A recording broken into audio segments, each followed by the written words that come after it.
नमस्कार दर्शकवृन्द, जलस्रोत तथा सिँचाइ विभागबाट निर्माण गरिएको सिँचाइ टेलिभिजन कार्यक्रममा म कार्यक्रम सञ्चालक राजेन्द्र कुमार थापा यहाँहरूलाई हार्दिक अभिवादन गर्दछु।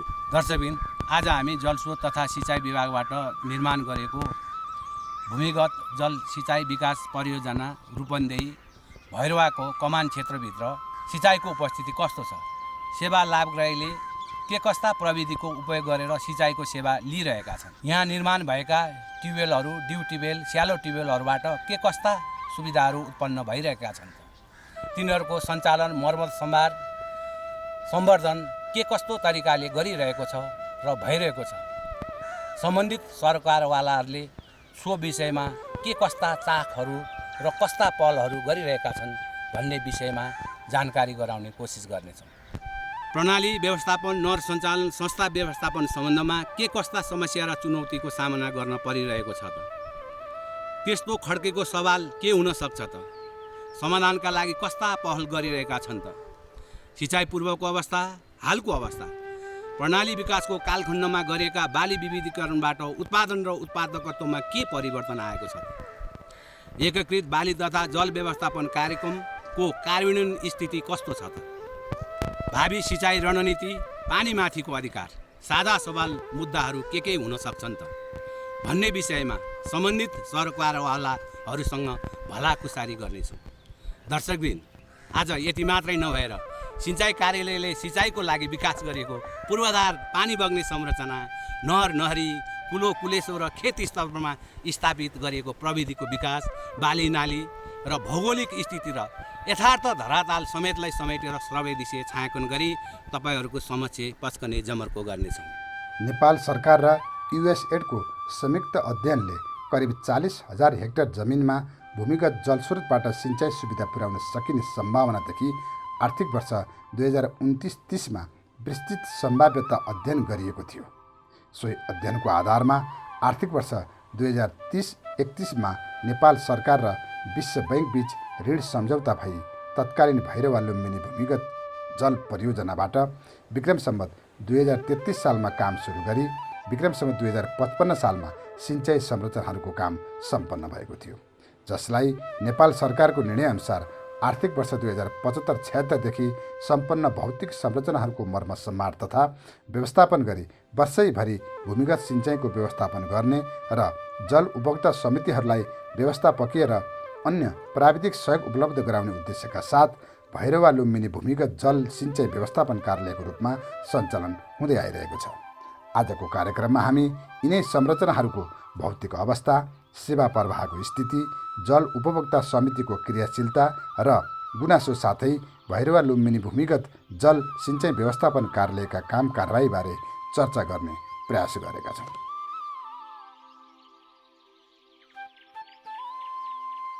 रूपन्देही जिल्लाका 5वटा नगरपालिका र 6वटा गाउँपालिकामा निर्मित 169वटा डिप ट्युबवेलबाट जिल्लाको मानपकडी, पर्सा, बिर्ता र भलवाडी क्षेत्र गरी 20,550 हेक्टर जमिनमा सिँचाइ सुविधा पुर्याउँदै आएको यस प्रणालीका निकै पुराना संरचनाहरू रहेका छन्। व्यावसायिक कृषि उत्पादनमा वृद्धि गर्ने र उत्पादित वस्तुको बजारीकरण गर्नका लागि 272 किलोमिटर कृषि सडक निर्माण तथा विद्युत लाइनको वितरण समेत गरी अति व्यवस्थित तरिकाले सिँचाइका पूर्वाधार विकास गरेको देखिन्छ। निर्माण सम्पन्न 169 डिप ट्युबवेल मध्ये हाल 122वटा सञ्चालनमा रहेका छन् भने बाँकी 20वटा आंशिक रूपमा सञ्चालित भए पनि 27वटा ड्यु ट्युबवेल भने पूर्ण रूपमा बन्द अवस्थामा छन्। सामान्यतः नलकुपको सेवा अवधि 20 वर्ष भए तापनि हाल 35 वर्ष पुगिसक्दा समेत सेवा दिइरहेका छन्। यति जीर्ण संरचनाहरूबाट उपभोक्तालाई कसरी सेवा दिइरहेको छ त यस व्यवस्थापन कार्यालयले र अरू के कस्ता कार्यहरू सञ्चालन गरिरहेको छ त भन्ने हाम्रो जिज्ञासामा यसो भन्नुहुन्छ व्यवस्थापन प्रमुख। तत्कालीन भैरवा लुम्बिनी भूमिगत जल परियोजनाबाट निर्मित ड्यु ट्युबवेलहरूको मर्मत सम्भार गरी उपभोक्ता कृषकमा चाहिँ हामीले 12 महिना सिँचाइ पुर्याउने हो। साथै हाम्रो चाहिँ अर्को उद्देश्य भनेको उपभोक्ता समितिलाई व्यवस्थापकीय तथा प्राविधिक सहयोग पुर्याउने काम यस कार्यबाट हुन्छ। यो प्रणाली जुन उद्देश्यका साथ सम्पन्न भएको थियो त्यस अनुरूप कृषकले कतिको फाइदा लिए त्यसको मूल्याङ्कन भएकै होला। तर राज्यको यत्रो लगानी संरक्षण र सदुपयोग गर्नेतर्फ उपभोक्ता कतिको लागे त? लगभग सुरुदेखि नै 28 वर्षदेखि अध्यक्षको रूपमा काम गर्दै आएका CW1 का श्याम खरेलसँग यस प्रणालीको इतिहास, बढ्दो सहरीकरण, सेवा शुल्क, पानी वितरण साथै यहाँका कृषकको जीवनमा आएका परिवर्तनबारे जानकारी लिने प्रयास गरेका थियौँ। अहिले हामीले यो सुरु गरेको अब 28 वर्ष भयो। यसमा अब पहिला केही समय त भैलो बुझाले पैसा तिर्दिने भने किसानहरूले त्यत्तिकै पानी पनि बढी लगाउने अथवा फाल्ने पानीको खर्च पनि त्यत्तिकै वेस्टेज हुने गर्थ्यो। पछि जब भैलो बुझाले हामीलाई उपभोक्ताहरूलाई कृषकहरूलाई हस्तान्तरण गर्यो, हस्तान्तरण गरिसकेपछि हामीले व्यवस्थित यहाँ एउटा अपरेटर राखेका छौँ। कुनै त्यस्तो अप्ठ्यारो परिहाल्यो भने हरेक किसानबाट विकट्टी भनेर लिन्छ। यहाँ 12 महिना तरकारी हुन्छ। त्यसो गर्दाखेरि सिँचाइ आवश्यक हो भनेर हाम्रो यो अहिले 28 वर्षको इतिहासमा 10 दिनभन्दा धेरै बोरिङ बिग्रिएर बसेको स्थिति छैन। 2020 आउँदा हामीलाई अलिकति धौ भएको थियो। अहिले अब यो सहरीकरण हुँदैछ, पूर्वाधार हुँदैछ, त्यसले गर्दाखेरि हाम्रो बोरिङ अहिले पनि एकदम 12 महिना चलिरहेको छ। यो कुरो के हो भन्नुहुन्छ भने अहिले अलिकति यो नगरपालिकाले पनि यो चक्लाबन्दी अथवा एउटा पकेट एरिया गराएर ओरेर गर्दाखेरि त्यहाँको रोजगारी प्लस आय आर्जन दुइटै हुने हुँदाखेरि त्यो किसिमको कार्यक्रम लागू गरेको हुँदाखेरि पनि यसलाई तरकारी पकेट क्षेत्र भनेर घोषणा गरेका छ। नगरपालिकाले यान्त्रिक अब 50% यान्त्रिक उपकरणहरू र 80% सहुलियतमा बिउ बिजनहरू दिइराखेको अवस्था छ। पानी हामीले दिन्छौँ, त्यसपछि बिउ बिजन र यान्त्रिक नगरपालिकाले दिन्छ 50% र 80% अनुदानमा, र त्यसपछि नगरपालिकाले ओडामा एउटा जेटीको व्यवस्था गरिदिएको छ। प्रणाली पुरानो हुँदै गएकोले यसको मर्मत सम्मार आइरहन्छ। प्रविधि पनि नयाँ आइसके, पुरानो सामान बजारमा पाउन छाडिसक्यो। मर्मत नगरे सेवा सुचारू गर्न सकिँदैन। यस्तो स्थितिमा कसरी काम भइरहेको छ त? अब के गर्नु पर्ला? हाम्रो जिज्ञासा मेटाउँदै इन्जिनियर जितेन्द्र शाहले अहिले हाम्रो भैलो बुझेमा मैले पाएको भित्र प्रणाली चाहिँ 2 किसिमको यहाँ छ। एउटा PVC डिस्ट्रिब्युसन सिस्टम र अर्को भनेको चाहिँ क्यानल सिस्टम। क्यानल सिस्टम पनि यहाँ चाहिँ पुरै लाइन क्यानलहरू छन्, त्यसले गर्दा पनि यहाँ वाटर लसेस एकदमै कम, इफिसियन्सी चाहिँ हाई हुन्छ। फिल्डमा जाँदाखेरि अब बजेट थोरै हुन्छ। भित्र प्रणाली मैले छुट्याएको जम्मा 21 लाख। अब 21 लाखमा कुन आउटलेट बनाउनु कुन नबनाउनु, नयाँ प्रविधिमा हामीले चाहिँ त्यसलाई चाहिँ जुन चाहिँ बनाउनु परेछ बजेट भएसम्म त्यसलाई चाहिँ बटरफ्लाई फलबाट रिप्लेस गर्दै जाँदा अहिले चाहिँ मान्छेहरूको चाहिँ खेतीको महत्त्व बुझ्दै जाँदाखेरि अहिले चाहिँ यो चाहिँ नगदे बालीतिर, तरकारी बालीतिर चाहिँ आकर्षित भएको चाहिँ मैले चाहिँ कमान क्षेत्रमा पाएँ।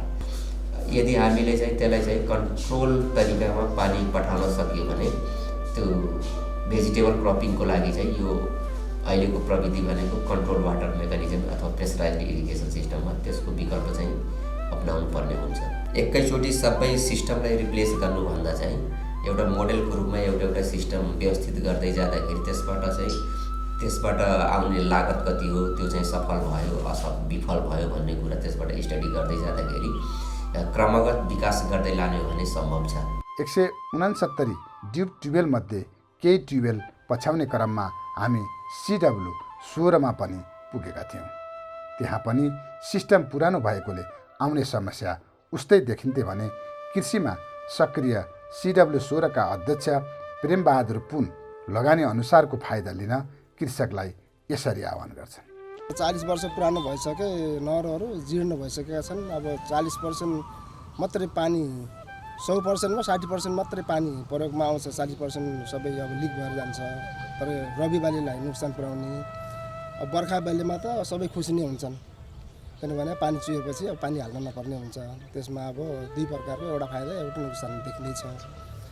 अब भैलो बुझाले अहिलेसम्म जति गतिविधिहरू गर्दै आयो त्यो धेरै राम्रो हो होइन। अब बाटो ल्यायो, तपाईँको बोरिङ गाडिदियो, विद्युतको वितरण प्राधिकरणको अब ठाउँ ठाउँमा पुर्याइदियो। अब त्यसमा चाहिँ समस्या के छ भने पहिला प्राइभेट जस्तो डाइरेक्टली बोर्डिङलाई लाइन दिइन्थ्यो भने अहिले त्यसबाट सरकारले अब सबैबाट त्यहाँबाट लाइन तान्दाखेरि बोर्डिङलाई अलिकति समस्या परेको पनि देखियो र बिचमा त 2 वर्ष धेरै समस्या भयो।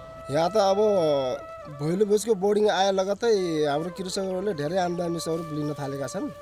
त्यसमा अब अहिले गएर तपाईँको 2 वर्ष पहिला पुरै खेत बाँझो रहन्थ्यो भने अहिले तपाईँको अब आउनुहोस् 2 महिनापछि हरियाली नै हरियाली हुन्छ। यहाँ मकै हुन्छ, बोडी हुन्छ, दाल बोडी हुन्छ, मुङ दाल हुन्छ, हरेक चिज खुसियाली छ। मैले 400 रुपियाँको पानी चलाउँदा मैले 10,000को आम्दानी लिनुपर्छ भन्ने खालको भित्रबाट जागेर गऱ्यो भने अब त्यो राम्रो कुरा हो। खेत बाँझो नराख, भैलो बजारले यति राम्रो सुविधा व्यवस्था गरिदिएको बापत पनि हामीहरू चाहिँ चुप लाएर बस्नु भनेको त हाम्रो घाटा हो।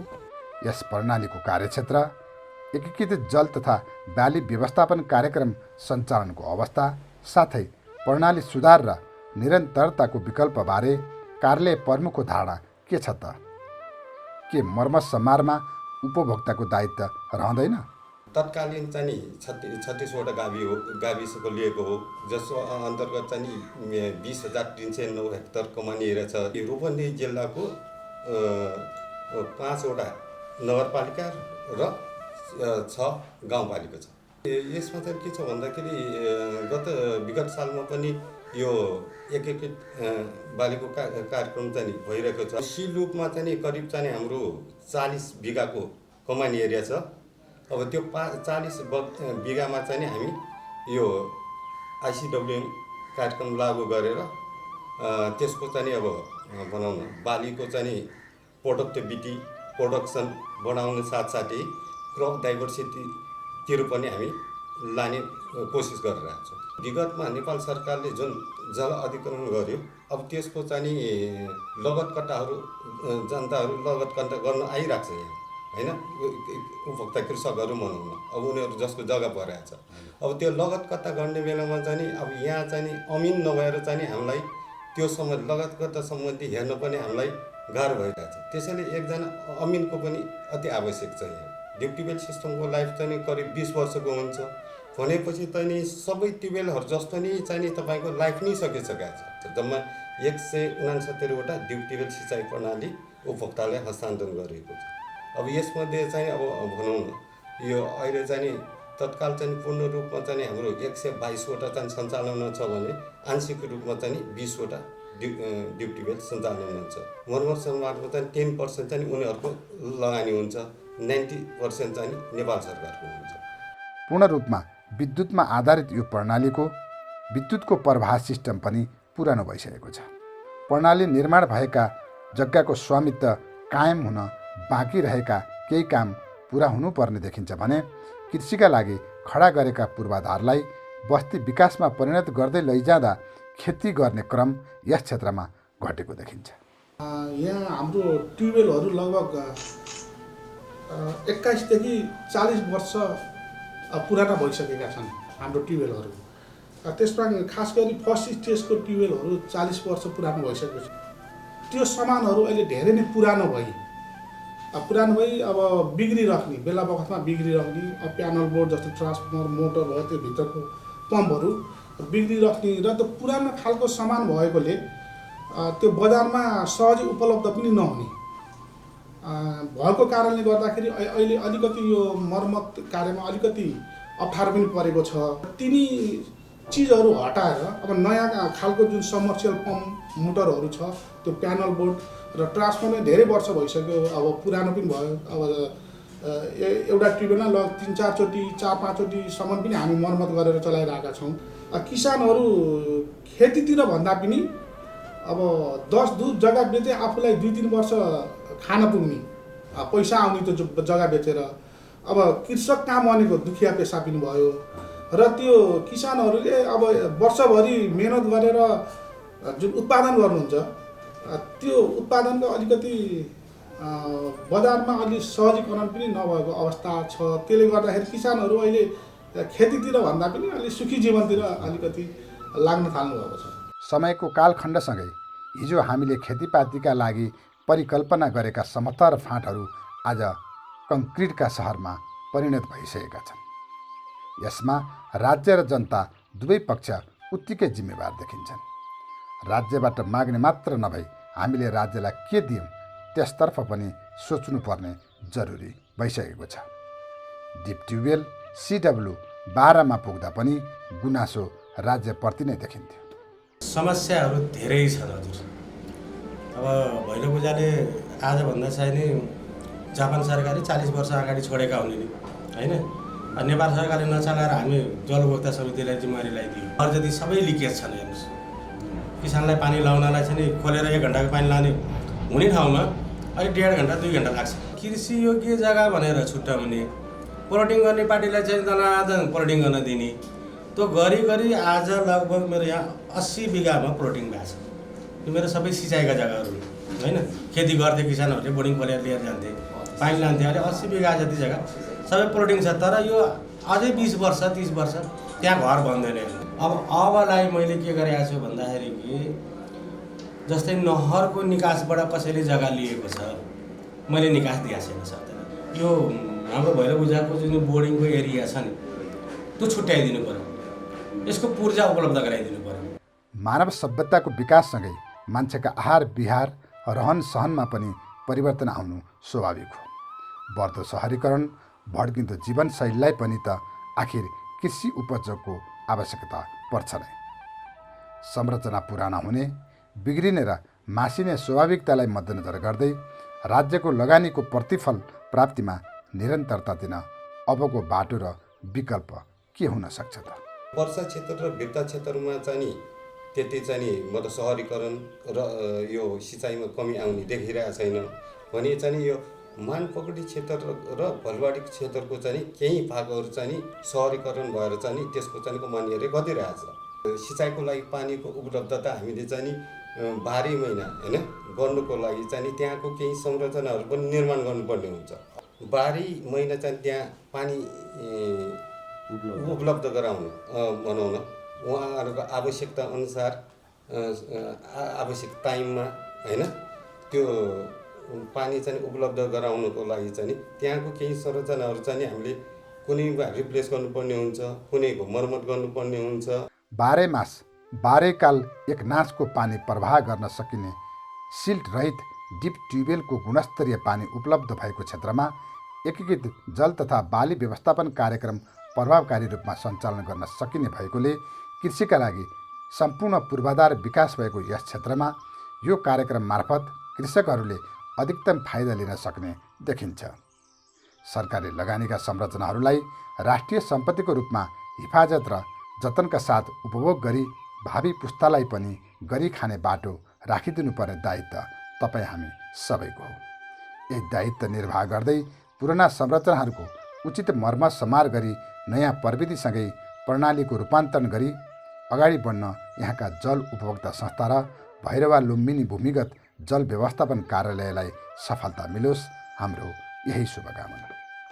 लामो समय मेहनत परिश्रम लगानी खर्चेर स्थापना गरिएको सिँचाइ प्रणालीको सबल सञ्चालन र व्यवस्थापनले मात्र सिँचाइको उद्देश्य प्राप्त हुने रहेछ। सबल संस्था, उत्कृष्ट जलभोक्ता समिति, कुशल व्यवस्थापक, सक्रिय किसान सिँचाइ व्यवस्थापनको लागि वरदान साबित भएका छन्। उपलब्ध भएको पानीको थोपा थोपाको सदुपयोग गरी निर्वाहमुखी खेती प्रणालीबाट माथि उठी व्यावसायिक वातावरण मैत्री खेती सञ्चालन गर्नुपर्ने हतारो भइसकेको छ। हामीले सम्बन्धित सरकारवालाको व्यक्त अभिव्यक्तिलाई प्रस्तुत गरेका छौँ। यसका लागि एकीकृत बाली तथा जल व्यवस्थापन कार्यक्रम सार्थक बन्न सक्छ। यहाँहरूलाई आजको कार्यक्रम कस्तो लाग्यो? कार्यक्रमप्रति कुनै सल्लाह, सुझाव, जिज्ञासा वा प्रतिक्रिया भए हामीलाई सेयर गरिदिनुहोला। आगामी कार्यक्रममा तपाईँहरूको प्रतिक्रियालाई समेटेर परिमार्जन गरी अझ परिष्कृत रूपमा पस्कने जमर्को गर्दछौँ। हस्त यो कार्यक्रमबाट म सञ्चालक राजेन्द्र कुमार थापा तपाईँहरू बीच ओझेल हुन चाहन्छु। हस्त, धन्यवाद, नमस्ते।